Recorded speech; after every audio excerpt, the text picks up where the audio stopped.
ছোটবেলায় আমরা মা বাবার হাত থেকে বাঁচতে অনেক সময় মনে মনে দোয়া করতাম, ইস আজকে যদি বাড়িতে মা বাবা না থাকতো তাহলে অনেক বেশি মজা করতে পারতাম। ঠিক তেমনি একদিন এই ছেলেটি মনে মনে দোয়া করে, আমি যদি ঘুম থেকে উঠে দেখতাম আমার বাড়িতে কেউ নেই তাহলে আমি অনেক বেশি খুশি হতাম। পরের দিন ঘুম থেকে উঠে ছেলেটি দেখে আসলেই তার বাড়ির মানুষজন উধাও হয়ে গেছে। পরবর্তীতে সে একে একা ওই বাড়িতে মজা করতে থাকে। তবে রাতের বেলায় তাদের বাড়িতে চোর চলে আসে।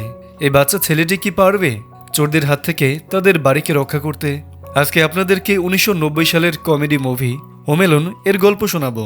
সত্যি বলছি, আপনি এই মুভির এক্সপ্লেনেশন দেখলে হাসতে বাধ্য হবেন। তো চলুন আর বেশি কথা না বলে গল্পটি শুরু করি। এই ছোট্ট ছেলেটির নাম হলো কেভিন। তার পরিবার আমেরিকার একটি শহরে বসবাস করে। ক্রিসমাসের ছুটি কাটাতে তারা সবাই ফ্রান্সের প্যারিসে বেড়াতে যাবে। কেভিনরা আসলে 5 ভাই বোন, তাই স্বাভাবিকভাবেই আগের দিন রাতের বেলা তারা তাদের সমস্ত জামাকাপড় গোছাতে শুরু করে। বুঝতেই পারছো, বাচ্চারা বেরোতে যাওয়ার আগে অনেক বেশি এক্সাইটেড থাকে। সেখানে গিয়ে তারা কি করবে, কিভাবে যাবে, আরো অনেক কিছু। কেভিনের বোন তখন তাকে বলে, ওখানে গিয়ে কিন্তু তোকে ফুলারের সাথে ঘুমাতে হবে। তবে তোকে একটা গোপন কথা বলি, ফুলার কিন্তু রাতের বেলায় ঘুমিয়ে ঘুমিয়ে জমিতে পানি দেয়, মানে হচ্ছে বিছানায় হিসু করে দেয়। তখন কেভিন বলে, তাহলে ওর সাথে আমি ঘুমাবো না।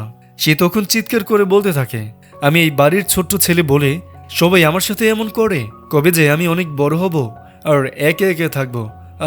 দিনগুলি অনেক মজার হবে। আসলে আমরা যখন ছোট থাকি তখন বড় হওয়ার জন্য পাগল হয়ে যাই, আর বড় হওয়ার পরে বুঝতে পারি ইস ছোট্টবেলায় আমাদের অনেক বেশি ভালো ছিল। যাই হোক, কেভিন তখন তার বড় ভাই বাজের কাছে গিয়ে বলে, ভাইয়া আমি কি রাতের বেলায় তোমার সাথে ঘুমাতে পারি? তখন সে বলে, পিচ্ছি শয়তান, সারাদিন আমার পেছনে আঙুল দিয়ে বেরাস, তোকে তো আমি আমার সাথে কখনোই রাখবো না, যা ভাগ এখান থেকে। যাই হোক, তখন ওখানে একজন পুলিশ অফিসার চলে আসে। সে এসে কেভিনের বাবাকে বলে, আপনারা যেহেতু সবাই বেরোতে যাচ্ছেন তাই আপনাদেরকে সতর্ক করতে এলাম, কেননা কয়েকদিন ধরে এই এলাকায় অনেক বেশি চুরি হচ্ছে। পুলিশটার এই মুখটা কিন্তু চিনে রাখবেন, পরে বুঝতে পারবেন। সেদিন রাতের বেলা খাওয়ার জন্য তারা পিৎজা অর্ডার করে। পরিবারের সবাই মিলে তখন তারা একসাথে রাতের খাবার খেতে বসে, কিন্তু কে যেন কেভিনের পছন্দের পিৎজাটি খেয়ে ফেলে। তখন সে সেটা খুঁজতে থাকে। কিছুক্ষণ পরে সে দেখে তার বড় ভাই বাজ তার পিৎজা খেয়ে ফেলেছে। সে তার ভাইকে জিজ্ঞেস করে, ভাইয়া তুমি কেন আমার পিৎজা খাইছো? তখন তার ভাই বলে, তাহলে এক কাজ করি, আমি বমি করে সেটা বের করে দেই, তাহলে তুই তোর পিৎজা ফেরত পেয়ে যাবি। ওরে বড় ভাই, তুই দেখি বাজে একটা লোক। এই কথা শুনে কেভিন তার ভাইয়ের উপরে আক্রমণ করে বসে, আর তখন এই টেবিলে রাখা খাবারগুলো একদম নষ্ট হয়ে যায়। মুহূর্তের মধ্যে সেখানে একটা তুলকালাম অবস্থা তৈরি হয়ে যায়। তার মা এসে তখন তাকে বকাঝকা করতে থাকে। স্বাভাবিকভাবেই বাড়ির ছোট ছেলের উপর সব জ্বর ওঠে, তাই না? কিছু হলেই যেন বাড়ির ছোট্ট ছেলেটার সব দোষ পড়ে। আহারে, আমার এই ছোট্ট ভাই বোনদের দেখে খুবই মায়া হচ্ছে। যাই হোক, তার মা তখন রাগ করে তাকে উপরের একটি রুমে নিয়ে যায়। তখন কেভিন বলতে থাকে, আম্মু তুমি বিশ্বাস করো, আমি ছোট্ট বলে সব সময় ওরা আমাকে জ্বালায়, ওরা আমাকে ফাঁসিয়ে দেয়। তোমরা সবাই আমাকে অনেক বেশি অপছন্দ করো। আমি এমন পরিবার আর পছন্দ করি না, একা একা থাকতে আমার ভালো লাগে। তখন তার মা তাকে 3 তলার উপরে একটি রুমে রেখে দেয়। সে তখন নিজের রুমে একা একা বসে দোয়া করতে থাকে, সবাই যদি হঠাৎ করে একদিন উধাও হয়ে যেত তাহলে আমি এই বাড়িতে একাই রাজত্ব করতে পারতাম। এগুলো ভাবতে ভাবতেই সে ঘুমিয়ে পড়ে। সকালবেলা তাদের বাড়ির সামনে এয়ারপোর্টের গাড়ি চলে আসে, কিন্তু তারা ঘুম থেকে উঠে দেখে 8টা বেজে গেছে, কারণ রাতের বেলায় ঝড়ের কারণে বিদ্যুৎ না থাকায় তাদের বাড়ির অ্যালার্ম বাজেনি। তখন তারা খুব তড়িঘড়ি করে গাড়িতে উঠে পড়ে, কারণ একটু দেরি হলেই তারা ফ্লাইট মিস করবে। এয়ারপোর্টের দিকে দ্রুত দৌড়ে গিয়ে তারা তাদের প্লেন ধরে। এদিকে বেচারা কেভিন ঘুম থেকে উঠে সবাইকে খুঁজতে থাকে। সে দেখে তাদের পুরো বাড়ি একদম ফাঁকা। এক এক করে বাড়ির প্রতিটি রুম সে চেক করে সে খুঁজতে থাকে, কিন্তু কাউকে খুঁজে পায় না। তারপর সে দৌড়ে নিচে আসে তাদের গ্যারেজে গাড়ি দেখার জন্য। সে দেখে তাদের গাড়ি দুটি দিব্যি ওখানে রয়েছে। তখন সে ভাবে, যাক ওরা এখনো এয়ারপোর্টে যায়নি। ঘরে ফিরে এসে সে মনে করতে থাকে তার পরিবারের সবাই তার সাথে কেমন কেমন ব্যবহার করে। সে একটা শয়তানি হাসি দিয়ে বলে, হে হে, আমি আমার পরিবারকে উধাও করে দিয়েছি। এই খুশিতে সে খাটের উপরে গিয়ে নাচতে থাকে। পুরো বাড়ি জুড়ে সে একে একা চিল্লাতে চিল্লাতে বলতে থাকে, ইয়া হু, আজ থেকে আমি মুক্ত, আমাকে আর কেউ জ্বালাইতে পারবা না। এরপর সে লুকিয়ে লুকিয়ে তার বড় ভাইয়ের বাজের রাখা প্লে গার্ডগুলো দেখতে থাকে। একটা দেখেই সে বলে, ইয়া কি পচার গরিব মানুষ, ওদের কারো গায়ে কোনো জামা কাপড় নেই, একটু পরে সে একটা ছবি পেয়ে যায়। ওটা হাতে নিয়েই বলে, বাজ, তোর গার্লফ্রেন্ড দেখতে খুবই বাজে। তারপর সে চিল্লাতে চিল্লাতে বলতে থাকে, বাজ এদিকে আয়, দেখে যা, আমি তোর ট্রাঙ্কে রাখা সব গোপন জিনিস দেখে ফেলেছি। এরপর মনের সুখে খাবার খেতে খেতে টিভি দেখতে থাকে। যাই হোক, আকাশে যখন প্লেন উঠছে হঠাৎ তার মায়ের মনে পড়ে যায়, হায় রে, গতকালকে তো কেভিনকে উপরে রেখে এসেছিলাম, আসার সময় তো ওকে নিয়েই আসেনি, কি আর করার, এখন তো অনেক বেশি দেরি হয়ে গেছে। রাতের বেলায় দুজন চোর বলতে থাকে এই বাড়ির মানুষজন সবাই বেরাতে গেছে। কি আপনারা চিনতে পারছেন তো? এই চোরটাই কিন্তু পুলিশ সেজে কেভিনের বাড়িতে গিয়েছিল সবকিছু দেখতে। যাই হোক, এরপর তারা লুকিয়ে লুকিয়ে কেভিনের বাড়িতে যায়। তখন ওই কেভিনের ঘুম ভেঙে যায়। সে চোরগুলোকে দেখে খুব দ্রুত তাদের ঘরের সবগুলো লাইটে জ্বালিয়ে দেয়। এরপর সে ভয়ে খাটের নিচে চুপচাপ করে লুকিয়ে থাকে। কিন্তু চোরগুলো মনে করে হয়তো বাড়িতে এখনো মানুষ আছে, তাই তারা ভয় পেয়ে দ্রুত ওখান থেকে পালিয়ে যায়। একটু পরে কেভিন বুকে সাহস নিয়ে বাড়ির বাইরে এসে চিৎকার করে বলতে থাকে, আয় চোরের দল, তোরা কোথায় কে আছিস? সাহস থাকলে আমার সামনে আয়। ঠিক তখনই তার সামনে পাশের বাড়ির একজন বিশাল একটা বেলচা নিয়ে আসে। তাকে দেখে সে চিৎকার করে আবার ঘরের ভিতরে ঢুকে লেপ মুড়িয়ে দিয়ে ভয় পেয়ে লুকিয়ে থাকে। এদিকে কেভিনের মা এয়ারপোর্টে নেমে একটা টেলিফোন বুথ থেকে তাদের বাড়িতে কল করে, কিন্তু বিদ্যুৎ না থাকার কারণে সে কেভিনের সাথে যোগাযোগ করতে পারে না। এরপর নিরুপায় হয়ে তারা পুলিশের সাথে যোগাযোগ করে। একজন পুলিশ আসে কেভিনের খোঁজ নিতে, কিন্তু কেভিন মনে করে হয়তো আবার সে চোরগুলো তাদের দরজায় খটখট করছে, তাই সে তখনই ঘরের মধ্যে চুপচাপ লুকিয়ে থাকে। কেভিনের মা তার জন্য অনেক বেশি চিন্তিত হয়ে যায়। সে তখন প্যারিস থেকে তাদের বাড়িতে ফেরত আসার জন্য ফ্লাইট খুঁজতে থাকে, কিন্তু যেহেতু ছুটির সময় চলছিল তাই তারা কোনো ধরনের ফ্লাইট ফাঁকা পায় না। তখন তার বাবা তার মাকে বলে, চলো এখান থেকে আমরা আগে আমার ভাইয়ের বাসায় যাই, তারপর একটা ব্যবস্থা করা যাবে। কিন্তু বোঝে নেই তো মায়ের মন কি আর সহজেই মানে। তখনই কেভিনের মা এয়ারপোর্টেই থেকে যায়, যদি কখনো কোনো ফ্লাইট ফাঁকা পায় তাহলে সে বাড়িতে চলে যাবে। কেভিন তো এদিকে ফাঁকা বাড়িতে সেই মাস্তি করছে। রুমে থাকে বড়দের যত ধরনের পারফিউম, শ্যাম্পুর কন্ডিশনার ছিল সে সবগুলোই ব্যবহার করছে। তখন সে বলে, ইস রে, সকালে তো আমি ব্রাশ করি নাই, কিন্তু আমি তো আমার ব্রাশ খুঁজেই পাচ্ছি না। আচ্ছা চিন্তা নেই, আমি বাজেট জমানো টাকা দিয়ে একটা ব্রাশ কিনে নিব। এরপর সে সাজুগুজু দিয়ে একদম ফুল বাবু হয়ে বাজেট টাকা চুরি করতে যায়, কিন্তু সে সাইজে ছোট হওয়ার কারণে টাকার বাক্স নাগাল পাচ্ছিল না। তাই সে কাঠের তাক পেয়ে টাকা আনতে গেলেই ধপাস করে সেগুলো নিচে পড়ে যায়, আর ওখানে অ্যাকোরিয়ামে রাখা মাকড়সাটার কাজ ভেঙে গেলে বের হয়ে যায়। ওদিকে চোর দুটি কেভিনের পাশের বাসায় চুরি করছিল। ঠিক তখনই ওখানে টেলিফোনে একটা ভয়েস মেসেজ চলে আসে। আসলে কেভিনের বাবা তার প্রতিবেশীকে ভয়েস মেসেজে বলে, আমরা প্যারিসে পৌঁছে গিয়েছি, এটা আমাদের নতুন নাম্বার। তখন চোর দুটো বুঝে যায় আসলে ওই বাড়িতে মানুষ নেই, তারা কাল রাতে শুধু শুধু ভয় পেয়েছিল। কেভিন তখন একটা দোকানে যায় ব্রাশ কেনার জন্য। কিছুক্ষণ পরে সে যখন দোকানদারের কাছে ব্রাশের দাম জিজ্ঞেস করতে যাবে, ঠিক তখনই ওখানে কেভিনের সেই প্রতিবেশী চলে আসে। কেভিন ওনাকে দেখে ভয় পেয়ে সেখান থেকে পালিয়ে যায়। তখন দোকানদার মনে করে কেভিন একজন চোর, তাই তারা চোর চোর বলে চিৎকার করতে থাকে। এরপর একজন পুলিশ কেভিনকে ধরার জন্য দৌড়াতে থাকে, তবে সবার চোখ ফাঁকি দিয়ে সে ওখান থেকে পালিয়ে আসে। কিছুক্ষণ পরে সে চোরগুলো একটা বাসায় চুরি করে বাড়ি ফিরছিল। কেভিন তখন তাদের গাড়ির সামনে এসে পড়ে। তখন একজন চোর দাঁত বের করে কেভিনকে বলে, মেরি ক্রিসমাস। কেভিন তখন সেই সোনালী রঙের দাঁত দেখেই বুঝে ফেলে এই চোরগুলোই কাল রাতে তাদের বাড়িতে গিয়েছিল। তখন চোরটাও মনে মনে বলতে থাকে, এই বাচ্চাটিকে আমি কোথাও যেন দেখেছি। এরপর তারা কেভিনের পিছু নেয়। কেভিন তখন চালাকি করে দৌড়ে তাদের বাড়ির সামনে না গিয়ে বরং একটা চার্চের সামনে লুকিয়ে থাকে। চোরগুলো তখন বলে, আরে আমরা চোর হইতে পারি, কিন্তু আমরা তো ভালো মানুষ, ছেলেটি মনে হয় চার্চে লুকিয়ে আছে, আমাদের চার্চে যাওয়া উচিত নয়।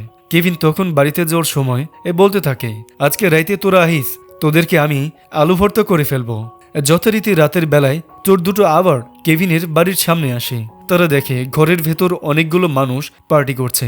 আসলে কেভিন তাদের ঘরের ভেতরে অনেকগুলো ডলের গায়ে এমনভাবে সুতা দিয়ে নাড়াতে থাকে বাইরে থেকে মনে হয় ভেতরে অনেকগুলো মানুষ পার্টি করছে। তখন চোরগুলি বলে, চল ভাই, ভালোই ভালোই এখান থেকে কেটে পড়ি, কেউ দেখে ফেললে পেদানি খেতে হবে।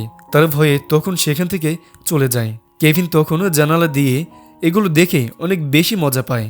এদিকে তার ভাই বোনগুলো তার জন্য চিন্তা করতে থাকে, কিন্তু বাসে তার বোনকে বলে, আরে চিন্তা করিস না, পিচিটার এবার একটা উচিত শিক্ষা হবে, দেখুক একে একে থাকলে কেমন লাগে। কিন্তু কেভিন তো এদিকে মনের সুখে বিন্দাস আছে।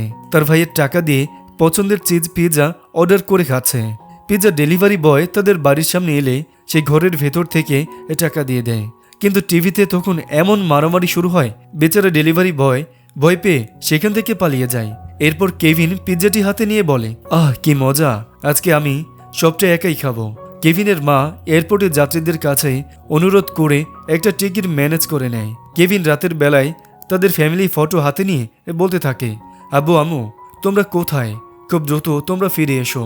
আমি আর কখনোই শয়তানি করব না। আমি না তোমাদেরকে অনেক ভীষণ মিস করছি। এরপর সে ঘুমিয়ে পড়ে। সকালবেলা সে ঘুম থেকে উঠে গোসল টোসল করে সুপার শপে যায় কেনাকাটা করতে। তখন ওখানকার এক সুন্দর কর্মচারী তাকে জিজ্ঞেস করে, কি বাবু এত জিনিস কার জন্য কিনছো? আর নিশ্চয়ই তুমি এখানে একে একে আসোনি তাই না? কেভিন বলে, হে মিস, আপনার কি মনে হয় আমি একে একে এখানে এসেছি? আমি তো এখনো 8 বছরের একটা বাচ্চা ছেলে। আমার মা বাইরে গাড়িতে অপেক্ষা করছে। তখন ওই কর্মচারী বলে, বাহ তুমি তো অনেক সুন্দর করে কথা বলো। তোমরা কয় ভাই বোন? তখন কেভিন বলে, আমি অপরিচিত মানুষকে আমাদের ব্যাপারে কিছু বলি না। তারপরে সে সেগুলো নিয়ে বাড়িতে চলে আসে। ওদিকে চোর দুটে কেভিনের বাড়ির সামনে এসে বলতে থাকে, এখন কেন জানি মনে হচ্ছে এই বাড়িতে কেউই থাকে না, কিন্তু বুঝলাম না। রাতের বেলায় মনে হয়েছিল এই বাড়িতে অনেক মানুষ থাকে। তখন একজন চোর ওই বাড়ির জানালার কাছে যায় দেখতে যে আসলে এই বাড়িতে কেউ আছে কিনা। কেভিন তো বুঝে যায় চোরগুলো আবার এসেছে। তখন সে চালাকি করে টিভি ছেড়ে দেয়। টিভিতে তখন একজন ডায়লগ দিতে থাকে, ওই বেটা আমি 10 পর্যন্ত গুনবো, তুই যদি এখনোই এইখান থেকে না গেছোস তাইলে আমি আমার বন্দুকের সব গুলি মেরে একদম ফিল মাইরা দিব। চোরটি তখন ভাবতে থাকে হয়তো ঘরের ভেতর থেকে কেউ তাকে এই কথাগুলো বলছে। কেভিন চালাকি করে ওখানে পটকা ফুটিয়ে দেয়। চোরটি গুলির শব্দ শুনে এদিক সেদিক আছাড় খেয়ে পালাতে থাকে। গাড়িতে ফেরত আসলে তখন আরেকজন চোর বলে, কিরে কি হয়েছে, এমন দৌড়াচ্ছিস কেন? তোরে কোথায় দৌড়ানি দিছে নাকি? তখন সে বলে, আরে ভাই বলিস না, ওই বাড়ির ভেতরে একজন আরেকজনকে গুলি কইরা একদম ফাটাই দিতেছে। তখন আরেকজন চোর বলে, যাই হোক, যেহেতু মানুষ মারা গেছে তাই অবশ্যই এখানে পুলিশ আসবে, আর আমরা সাক্ষ্য দেওয়ার অজুহাতে ওই বাড়িটাও দেখতে পারবো আসলে ওখানে কেউ আছে কিনা। এদিকে কেভিনের মা বিমানে করে একটা এয়ারপোর্টে আসে, কিন্তু এখান থেকে তাদের বাসা অনেক দূরে। তাই সে আরও একটি টিকিটের জন্য অনুরোধ করতে থাকে, কিন্তু এয়ারপোর্টের কেউ তখন তাকে সাহায্য করে না। তখন একটা ব্যান্ড দলের একজন ব্যক্তি এসে বলে, ম্যাম আপনি চাইলে আমরা আপনাকে সাহায্য করতে পারি। আমরা আপনার এলাকার ওদিকে যাব, আপনি আমাদের সাথে যেতে পারেন। যাই হোক, কিছুক্ষণ পরে কেভিন বাইরে আসে ক্রিসমাস ট্রি কাটার জন্য। তখন চোরগুলো তাকে দেখে ফেলে। সে আর একজন আরেকজনকে বলে, আরে ভাই আমরা তো এতক্ষণ এই কিন্ডার গার্ডেনের কাছে নাকানি চোবানি খেয়েছি। তখন তারা জানালা দিয়ে দেখে কেভিন ক্রিসমাস ট্রি সাজাচ্ছে। তারা কেভিনকে দেখে চিনে ফেলে। তারপরে তারা দুজন মিলে প্ল্যান করে, আজ রাত 9টায় এই বাড়িতে আমরা চুরি করব। কেভিন জানালা দিয়ে তাদের এই সব কথা শুনে ফেলে, কিভাবে চোরদের হাত থেকে নিজেদের বাড়ি রক্ষা করা যায়। সেই পরিকল্পনা করতে করতে কিছুক্ষণ পরে হাঁটতে হাঁটতে সে একটা চার্চে চলে আসে প্রার্থনা করার জন্য।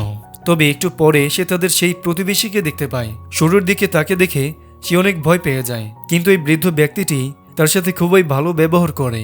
সে কেভিনকে উপদেশ দেয়, দেখো জীবনে কোনো কিছুতেই আমরা ভয় ফেলে সেটা জয় করতে পারি না। এরপরে তাদের দুজনের মাঝে ভালো একটা বন্ধুত্বপূর্ণ সম্পর্ক গড়ে ওঠে। কেভিন তখন মনে মনে বলে, শালা চোরগুলো, আজকে রাতে এই ছোট্ট বাচ্চাটির সাহসিকতা তোরা দেখতে পাবি। এরপরে সে হাসি খুশি ভাবে দৌড়ে বাড়িতে চলে আসে। ঘরের ভেতরে ঢুকেই সে বলতে থাকে, এটা আমার বাড়ি, আর অবশ্যই আমার বাড়ি আমাকেই রক্ষা করতে হবে। এরপর সে পরিকল্পনা শুরু করে। সিঁড়িতে সে 1 বোতল তেল ছিটিয়ে রাখে। তারপরে সে হিটার গরম করে দরজার সাথে লাগিয়ে দেয়। বাড়ির যেখানে সেখানে সে পেরেক পুঁতে রাখে। পিচে বাচ্চার কিন্তু অনেক বুদ্ধি আছে তাই না?